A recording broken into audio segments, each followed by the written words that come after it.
temps passe et je me rends compte que la réussite n'est vraiment pas quelque chose de hasard. Parce que lorsque tu approches tes objectifs, ça te demande de travailler beaucoup plus dur et beaucoup plus ardemment pour pouvoir atteindre ce que tu t'es fixé. Aujourd'hui, je me réveille dans la voiture, il est pratiquement 12 heures. Je suis rentré du travail et parce que j'avais pas le temps, il fallait que je travaille dans la voiture. Je me suis mis à bosser et il est 10 heures le lendemain que je me réveille parce que à 3 heures, j'étais encore là, je travaillais après une longue journée de travail. Le succès, vraiment, c'est quelque chose de planifié. Lorsqu'on planifie ce qu'on veut, on se donne les moyens de pouvoir atteindre ces objectifs-là. Et lorsque vous voyez demain quelqu'un qui est quitté de rien pour quelque chose, ne vous dites pas que ça a été facile.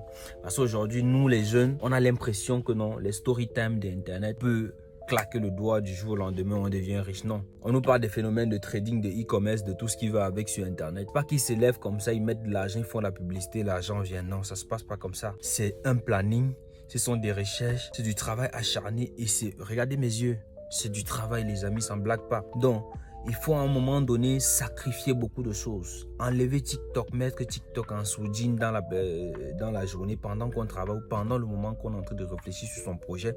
Allumer TikTok lorsqu'on veut découvrir quelque chose. Et même là, c'est pas un moteur de recherche pour faire pour apprendre vraiment. C'est vraiment pour se distraire parce que des coups de vidéo, le cerveau n'a pas tendance à pouvoir retenir des toutes petites informations consistantes. Ça va demander beaucoup de travail de pouvoir accoler. Non.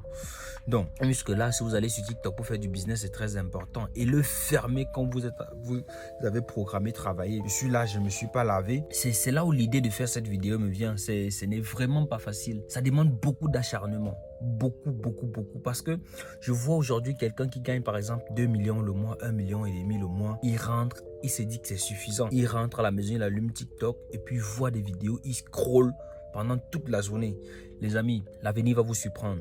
Parce que le phénomène d'inflation prend de l'ampleur de jour en jour, autant pour moi. Aujourd'hui, ce que tu pouvais acheter, aujourd'hui, ce que tu achètes à 500 aujourd'hui, c'est quelque chose que hier, il te fallait juste 200 francs pour l'acheter. Je prends l'exemple de la monnaie, par exemple le dirham ou bien l'euro, les monnaies sont en train de chuter. Et si tu gardes le même salaire, si 1 million pour toi te permettait de pouvoir voyager, aujourd'hui, ça ne l'est plus. Il te faut travailler après ton boulot.